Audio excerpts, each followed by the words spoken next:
السلام علیکم ناظرین، میں اپنے ناول فرار کے بعد کی 6ویں قسط آپ کی خدمت میں پیش کر رہا ہوں۔ بھارت کے سینٹرل ریزرو پولیس کی متعدد کمپنیوں نے سارے علاقے کو گھیرے میں لیے رکھا تھا اور ہر آنے جانے والے بس کی تلاشی لینے کے بعد ہی اسے آگے جانے کی اجازت دیتے تھے۔ یہ بس سوامی مہاراج کے آشرم کی ملکیت تھی۔ اس کے چاروں طرف گیروی رنگ کے بڑے بڑے بینر آویزاں تھے۔ عام پولیس کو شاید اس طرف توجہ دینے کی ضرورت نہ پڑتی، لیکن خدا جانے لوگوں کو کتنی سخت ہدایات ملی تھی کہ CRP والوں نے بس کے اندر نظر ڈالنا ضروری سمجھا، جہاں بملا ماتا کے پجاری بڑے انہماک سے بھجن آلاپ رہے تھے۔ دوسرے ہی لمحے بس کو جانے کی اجازت مل گئی۔ شیر عالم اس خوش قسمت گھڑی کو یاد کر کے خدا کا بار بار شکر ادا کر رہا تھا جب اس نے نزدیکی مندر سے اس یاتری کا اعلان سن لیا تھا، اور اس کے ذہن نے فوراً اس سے فائدہ اٹھانے کی ٹھانی تھی۔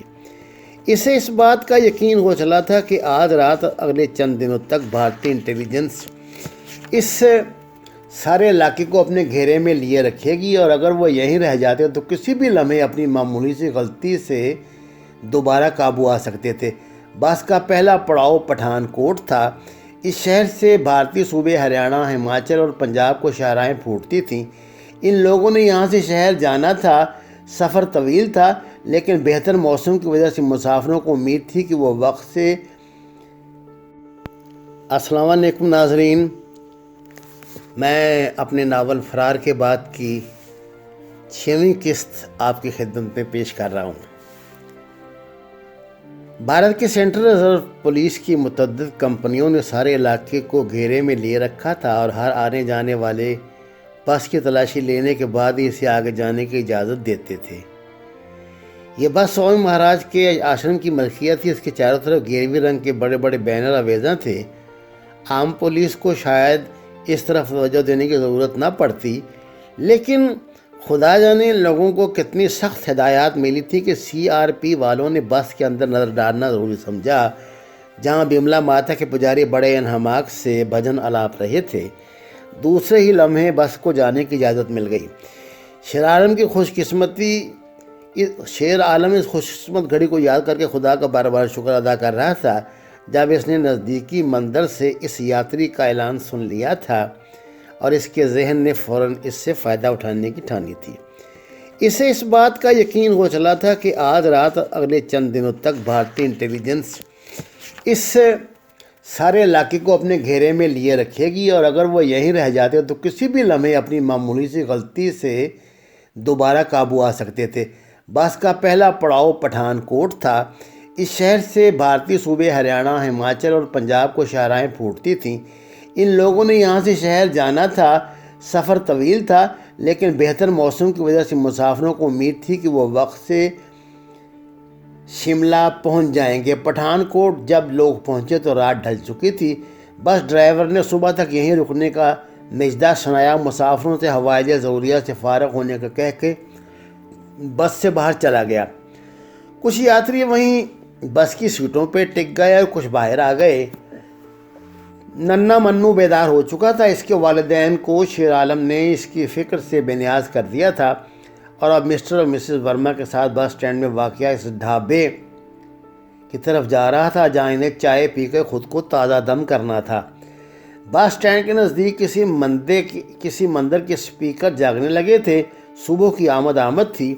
مسافروں کی آمد و رفت میں اضافہ ہونے لگا تھا۔ دونوں نے اندازہ کر لیا تھا کہ بس اسٹینڈ پر سیکورٹی انتظامات بہت سخت ہیں۔ سفید کپڑوں میں ملبوس پولیس اہلکار ہر مسافروں پر نظر رکھے ہوئے تھے۔ عالم میں منو کو گود اٹھائے رکھنا ہی مناسب جانا، جبکہ بشیر کو شلیہ کے اتنے قریب ہو کے چل رہا تھا جیسے انہوں نے کل ہی شادی کی ہو اور آج بملا ماتا کی یاترا کو نکل آئے ہوں۔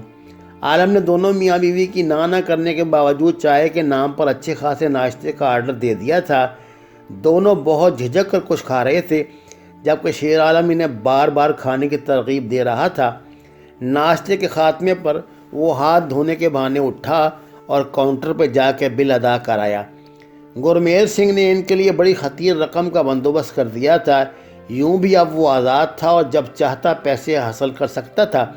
اس مرحلے پر اسے ان دونوں کی ہمدردی کی بہت ضرورت تھی، اور ہندو معاشرے میں توجہ اور محبت حاصل کرنے کے لیے اس سے بہتر ہتھیار اور کیا ہو سکتا تھا؟ اس کی کیا ضرورت تھی بھائی صاحب؟ آپ نے ہم پر بڑا بوجھ ڈال دیا، سامنے رنگ کی تیکھے نقوش والی مسز ورما نے کہا۔ بھائی بھی کہتی ہو اور بوجھ بھی سمجھتی ہو، شیر عالم نے اس پر صدقے واری ہوتے ہوئے جواب دیا۔ ارے نہیں بھائی صاحب، کچھ ہمارا بھی تو حق بنتا ہے، مسز ورما نے حاضری لگائی۔ آپ کی باری بھی آ جائے گی، فی الوقت گاڑی میں بیٹھیے۔ اس نے دونوں میاں بیوی کو بس کی طرف بھیج دیا، جو اس سے زیادہ جلدی اپنی سیٹ تک پہنچنا چاہتے تھے، کیونکہ بس میں ان کا سامان موجود تھا۔ دونوں بس میں بیٹھ گئے۔ منو کو اس نے دونوں کے ساتھ بھیج دیا تھا اور اب دوبارہ اسی ڈھابے کی طرف جا رہا تھا جہاں کوشلیہ اور بشیر بیٹھے تھے۔ کوشلیہ کے سامنے ناشتے کے نام پر کھانے کی اشیاء کا انبار لگا تھا اور وہ ارد گرد کے ماحول سے بے خبر اپنے کام میں مصروف تھی، جبکہ بشیر اسے بڑے انہماک سے کھاتے ہوئے دیکھ رہا تھا۔ شیر عالم کو اپنی طرف آتے دیکھ کے وہ اس کی طرف متوجہ ہو گیا۔ عالم اس کے نزدیک ہی آ کر بیٹھ گیا۔ کہاں غائب ہو گئے تھے تم؟ اچھا، اس کی بیوی کو لائن مار رہے ہو گے؟ موٹی کوشلیہ نے بے تکلفی سے کہہ دیا۔ ہرے رام ہرے رام، ایسے شبد بھی منہ سے نہ نکالو سندری۔ شیر عالم نے بھی ماحول کو غیر سنجیدہ ہی رہنے دیا۔ خدا جانے بشیر نے اپنا اور اس کا تعارف کس طرح کروایا تھا جو اس موٹی نے بڑی بے تکلف سے یہ بات کہہ دی۔ بھائی اپنے یار کی یہ خوبی ضرور ہے کہ کسی کے مال پر آنکھ نہیں رکھتا۔ بشیر نے اس کی صفائی پیش کی۔ ہم ذرا داؤ لگا کر سگریٹ کے دو کش لگا لے، تم ناشتے سے فارغ ہو کے بس میں چلی جانا، اور ہاں یہ بل ادا کر دینا۔ بشیر نے کوشلیہ کو مخاطب کرتے ہوئے اس کے آگے 100 کا نوٹ رکھ دیا۔ کوشلیہ نے پہلے تو حیرت سے اس کی طرف دیکھا، پھر ندیدے بچوں کی طرح دانت نکالتے ہوئے نوٹ پکڑ کے اپنی انگلیاں میں اڑس لیا۔ شاید اس سے زیادہ محفوظ جگہ اس نوٹ کے لیے کوئی نہیں تھی۔ بشیر اسے اپنی اور عالم کی امارت پہ قصے سنا کے خاصا مرعوب کر چکا تھا۔ کوشلیہ نے جب آشرم میں داخلہ لیا تھا تو وہ ایک سمارٹ بھارتی سندری تھی، لیکن سوامی مہاراج کا قرب حاصل کرنے کے چکر میں وہ اس بری طرح پھنسی تھی کہ سوامی مہاراج تک پہنچتے پہنچتے اس کی آتما تو ختم ہو گئی تھی، جسم نے بھی جواب دینا شروع کر دیا تھا۔ چونکہ گزشتہ 10 سال سے وہ اس آشرم سے منسلک تھی اور سوامی مہاراج کے چیلوں کا دل بہلاتی آ رہی تھی، اس لیے اب یہ اس کا مستقل گھر بنتا جا رہا تھا، جہاں کے بہت سے اندرون خانہ راز اس کو معلوم تھے۔ ان کا کچھ حصہ اس نے راستے میں بشیر کو اعتماد میں لے کر بتایا تھا۔ ارے کیا پڑھا دیا ہے، سالی بڑی بے تکلف ہو رہی ہے، اس نے بشیر سے الگ ہوتے ہی دریافت کیا۔ عالم یہ بڑی مظلوم عورت ہے، بیچاری۔ عالم نے اس کی بات کاٹتے ہوئے کہا، اس کی بیچارگی کا کچھ اندازہ تو میز پر لگے ڈھیر سے ہو رہا تھا، باقی اب تمہیں ملنے کے بعد ہو گیا ہے۔ یار کبھی تو سیریس ہو جایا کرو، میری بات سن لو پھر مذاق بھی کر لینا۔ کوشلیہ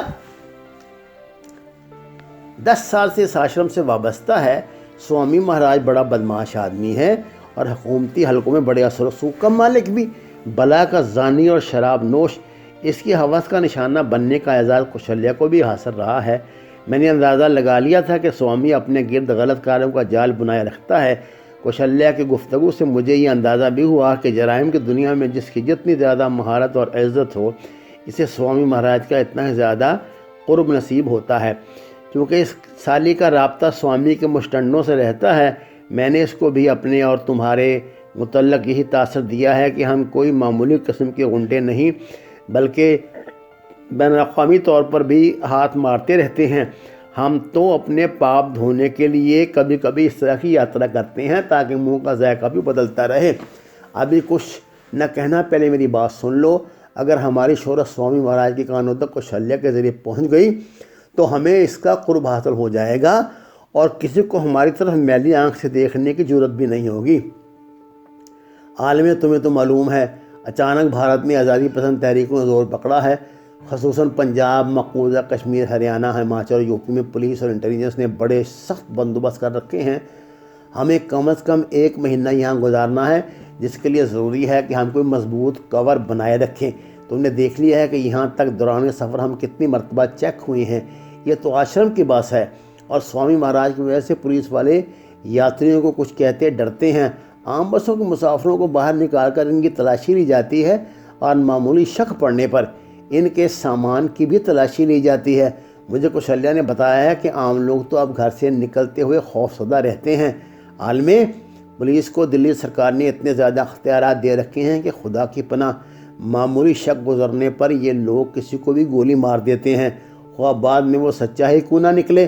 بشیر نے اس صورتحال کی نزاکت سے آگاہ کرتے ہوئے کہا، لیکن یہ بھی تو ممکن ہے کہ سوامی مہاراج ہم پر ہی شک نہ کرنے لگے۔ شیرعالم نے اندیہ ظاہر کیا، کیوں تو کچھ بھی ممکن ہے، یہ بھی تو ممکن ہے کہ ہم دونوں کو یہاں کھڑے دیکھ کے کوئی پولیس والا ہی نہ آ جائے، لیکن اپنے ذہن سے سوچ کر میں نے بہترین راہ اپنائی ہے، تم بے فکر رہنا۔ کوشلیہ میرے ہاتھوں میں ہے اور میں اس بلا کا بہترین استعمال کروں گا، بشیر نے کہا۔ ٹھیک ہے، یوں بھی ہمیں خود کو حالات کے دھارے پہ چھوڑنا ہے، خدا کے بھروسے پر ہی آگے بڑھنا ہے۔ اچھا، اللہ بہتری کرے۔ میرے خیال میں دونوں میاں بیوی جلدی واپس آ جائیں گے، شاید آشرم میں ایک ہفتہ بھی نہ گزار سکیں، بملا یاترا کر کے کھسک جائیں، اس لیے ان کا سہارا بھی عارضی ہے۔ کوشش کرو ہمیں سوامی کے خاص طبقے تک رسائی حاصل ہو جائے، عالم نے کہا۔ انشاءاللہ ایسا ہی ہوگا۔ بشیر نے دوری سے کشلیہ کو ہوٹل سے باہر آتے دیکھ لیا تھا۔ اب وہ عالمی کو کچھ ہدایات اگلے سفر کے متعلق دے کر کشلیہ کی طرف جا رہا تھا۔ شیرعالم بس میں داخل ہوا تو اس نے فروٹ کا ایک تھیلا ہاتھ میں تھام رکھا تھا۔ ننھے منوں کی دلچسپی کا سامان اس سے سوا تھا۔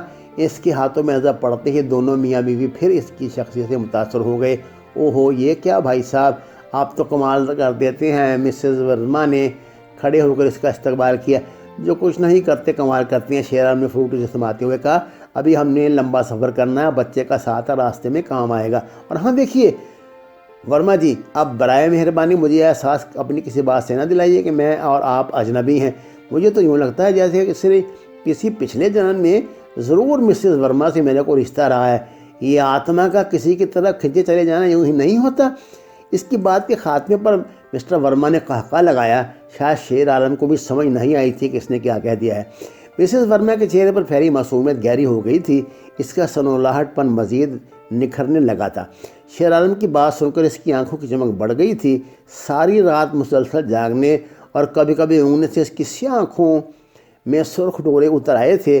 اس کا سامنا کتابی چہرہ بنگال کی ان وش کنیاؤں جیسا ہونے لگا تھا جن کا سارا جیون کسی آشرم کے سوامی یا مندر کی پروہت کی بھیٹ چڑھ جاتا ہے۔ احساس تشکر سے اس نے اپنی آنکھیں مکمل کھول کر شیرعالم کی طرف دیکھا، پھر انہیں جھکا لیا۔ 8 گھنٹے کے تھکا دینے والے سفر کے بعد بالآخر وہ تھکے ہارے شملہ پہنچ گئے۔ اسی درمیان دونوں میاں بیوی الگ الگ سیٹوں پر باری باری سو کر قدرے نیند پوری کر چکے تھے۔ ننھا منوں کا بھی سو جاتا، کبھی جاگ پڑتا۔ لمبے سفر نے چکتا دیا تھا، لیکن اپنی تمام پوشیدہ صلاحیتوں بروقار لا کر شیرعالم نے اسے سنبھالے رکھا تھا۔ راستے میں 2-3 جگہ رک کے انہوں نے کھانا کھایا، چائے پی۔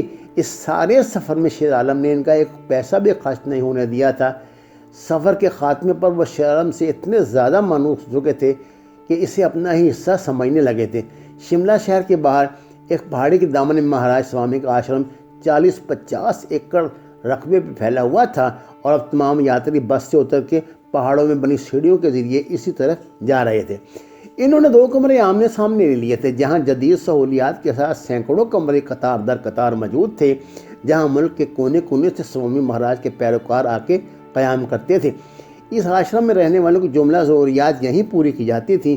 یاتریوں کو صبح شام سوامی مہاراج کے درشن ہوتے تھے جب وہ لیکچر دیا کرتے تھے۔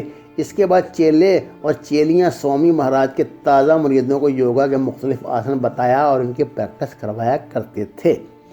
ایک کمرے میں کوشلیہ، بشیر اور شیرعالم ٹھہرے ہوئے تھے۔ دوسرے کمرے میں مسٹر اور مسز ورما اپنے بچے کے ساتھ قیام پذیر تھے۔ ننھا منو شیرعالم کے ساتھ کچھ زیادہ ہی انس محسوس کرنے لگا تھا، اور شیرعالم کو بعض ناخواستہ ہی صحیح دن کا کچھ حصہ اس کے ساتھ گزارنا پڑتا تھا۔ بھائی صاحب، آپ نے اس کی عادتیں خراب کر دی ہیں، اب یہ ہمارے لیے مصیبت بنا رہے گا۔ جانے کتنی مرتبہ یہ بات سانولے رنگ کی مسز ورما نے اسے کہی تھی۔ بے فکر رہیے، میں اب آپ کو چھوڑنے والا نہیں، وہاں فتح پور میں بھی آپ کے پاس آتا جاتا رہوں گا۔ ارے فاصلہ ہی کتنا، 1 گھنٹے کا تو سفر ہے۔ کوشلیہ کو آشرم کے اس خاص حصے میں جانے کی اجازت تھی جہاں ان میں سے اور کوئی نہیں جا سکتا تھا۔ یہ حصہ مہاراج سوامی کے خاص چیلوں کے لیے کھلا تھا۔ اس آشرم میں ایسی جگہ بھی تھی جہاں کوئی پرندہ بھی پر نہیں مار سکتا تھا۔ ان جگہوں کے متعلق بہت سی کہانیاں اخبارات میں چھپتی رہتی تھیں، لیکن آج تک کسی کو یہ ہمت نہیں ہوئی تھی کہ کھل کے کچھ کہہ سکے۔ دونوں معمول کے مطابق 2-3 دن سے صبح شام سوامی مہاراج کے لیکچر سنتے۔ شیر عالم نے تو اب یوگا کی مشقوں میں حصہ لینے کا فیصلہ بھی کر لیا تھا۔ آشرم چونکہ شہر سے کچھ فاصلے پر بنایا گیا تھا، اس کا رابطہ ایک طرح شہر سے کٹا ہوا تھا۔ یوں بھی آشرم میں آنے والوں کو شہر میں گھومنے پھرنے کی مہلت نہیں ملتی تھی۔ ایک تو وہ خود بھی اخلاقی پابندی عائد کر لیتے تھے کہ یہاں وہ نام جاپ کے لیے آئے ہیں، بھگوان کی بھکتی کرنے آئے ہیں، سیر کرنے کے لیے نہیں۔ دوسرے، یہاں آنے کے بعد انہیں کسی ضرورت زندگی کی کمی محسوس ہی نہیں ہونے دی جاتی تھی۔ آشرم پہاڑی سلسلوں کے درمیان بڑی مہارت سے کھڑا کیا گیا تھا۔ ایک طرف طویل و عریض درختوں کی قطاریں تھیں جسے ایک طرح کا جنگل ہی کہا جا سکتا ہے، باقی اطراف بیاباد پہاڑیاں تھیں۔ البتہ چاروں طرف سے سڑکیں اس طرح ضرور آتی تھیں جو مہاراج سوامی نے اپنے اثر رسوخ سے بطور خاص بنوائی تھیں۔ کوشلیہ نے آج شام ہی نے مطلع کر دیا تھا کہ اس نے گیتانجلی کو اعتماد میں لے کر ان کے متعلق اشارے کنارے سے بتایا ہے، جس کا یہ مطلب تھا کہ انہیں جلدی مہاراج سوامی کی خدمت میں شرف باریابی حاصل ہونے والا ہے۔ انہوں نے سوامی مہاراج کو بیوقوف بنا کر اس کے ذریعے راجستھان کے سرحد سے نکلنے کے لیے ایک پلان بھی تیار کر لیا تھا۔ اگر یہ شخص غلط ہتھ کنڈوں کے ذریعے دولت کے انبار لگا رہا تھا تو ان کا بہترین شکار ہو سکتا تھا۔ شام کے بعد شیر عالم آج پہلی مرتبہ بشیر کے ہمراہ ارد گرد کے حالات کا جائزہ لینے گیا تھا۔ دونوں نے اپنی تربیت کے مطابق کسی پیش آمدہ مشکل سے نمٹنے کے لیے فرار کے راستوں کو پہلے سے مد نظر رکھا تھا۔ اس دروازے سے وہ اپنے کمروں کی مغربی سمت والے پہاڑی سلسلے کی طرف بڑھ رہے تھے۔ پہاڑیوں میں مختلف حصوں میں بنی آشرم کی بلڈنگوں کے اندر روشنی ہو رہی تھی۔ ان کے بائیں ہاتھ بالکل آخری کونے میں بنی ایک بلڈنگ کے اندر روشنی بہت مدھم تھی۔ دونوں نے ٹہلتے اسی طرف جانے کا فیصلہ کیا تھا تاکہ اس کونے سے اس طرف آنے اور جانے والے راستوں کا جائزہ لے سکیں۔ دونوں دم قدم ایک دوسرے کے تعاقب میں جا رہے تھے۔ اچانک ہی اس کے کندھے پر ہاتھ رکھ کے بشیر نے اسے روک دیا۔ میرے خیال سے میں مخالف سمت کا جائزہ لوں، تم اس طرف جاؤ، ہم دونوں کا اکٹھے ایک طرف جانا ٹھیک نہیں، اس طرح شک کیا جا سکتا ہے، بشیر نے کہا۔ ٹھیک ہے، یہی مناسب رہے گا، شیر عالم نے اس بات میں گردن ہلائی۔ بشیر بلی کی طرح دبے قدموں چلتا دوسری طرف گھوم گیا۔ پہاڑی سلسلے میں اندھیرا پھیل رہا تھا اور سچ لائٹس روشن ہونے کے سبب قریب سے ہی کوئی نظر آ سکتا تھا، دور سے دیکھنا ممکن نہیں تھا۔ البتہ مختلف کونوں میں ہی عمارتوں سے کچھ روشنی چھن چھن کر ضرور باہر آ رہی تھی۔ شیر عالم اپنی دانش میں چوکنا ہو کر بڑی احتیاط سے قدم دھرتا اس طرف جا رہا تھا۔ اس وقت اس کے ذہن میں سوائے اس کے اور کچھ نہیں تھا کہ وہ فرار کے راستوں کو جائزہ لے کر واپس آ جائے، کیونکہ چاروں طرف سے پہاڑیوں میں گھرے اس آشرم میں کوئی بھی ناگہانی مصیبت آنے کی صورت میں انہیں کچھ اندازہ نہیں تھا کہ کس طرف منہ اٹھا کر بھاگیں، سوائے اس راستے کے جس پر چل کے وہ یہاں آئے تھے، جہاں 3-4 لوہے کے بڑے بڑے پھاٹک لگائے گئے تھے جو رات کو مختلف اوقات میں بند کر دیے جاتے تھے۔ یوں بھی اس راستے پر جگہ جگہ سوامی مہاراج کے حفاظتی دستے کے محافظ موجود رہتے تھے جو ملک کے چھٹے ہوئے بدماش تھے اور یہاں مہاراج سوامی کی چیلے بن کے حکومت کی نظروں سے چھپے بیٹھے تھے۔ اچانک ہی ہلکی ہلکی موسیقی کی آواز نے شیر عالم کو چلتے چلتے چونکا دیا۔ آشرم میں اس طرح کی بے ہنگم مغوی موسیقی اس کے لیے پریشان کن ضرور ہوتی اگر اس نے اس سے پہلے مہاراج سوامی کی شخصیت کے متعلق یہ رائے نہ قائم کر لی ہوتی۔ اپنی جبلت کے ہاتھوں مجبور اب وہ اس بلڈنگ کی طرف جا رہا تھا جس کی کھڑکیوں سے روشنی چھن چھن کر باہر آ رہی تھی۔ اس کی تیز نظروں نے ایک ایسے کونے کا انتخاب کر لیا جہاں اپنے قدم جما کر وہ ایک روشن دان سے اندر کا منظر کا نظارہ کر سکتا تھا۔ بڑی احتیاط سے قدم رکھتا بالآخر وہ اس جگہ تک پہنچ گیا۔ اب مضبوطی سے اپنے قدم جما کر وہ اس کمرے کے روشن دان کے ذریعے اندر جھانک رہا تھا جہاں سے موسیقی کی لہریں بلند ہو رہی تھیں۔ یہ کمرہ شاید کسی پہاڑی ٹیلے پر بنایا گیا تھا کیونکہ اس کی چھت پہاڑی سطح سے ٹکرا رہی تھی جبکہ دوسری طرف اس کی کھڑکیاں جنگل کی طرف کھلتی تھیں۔ اس بڑے سے حال نما کمرے کا محل وقوع ایسا تھا کہ عام حالت میں تو یہ دکھائی ہی نہیں دیتا تھا۔ کمرے کے اندر کا منظر دیکھ کے شیر عالم کو اپنا سانس رکتا محسوس ہوا۔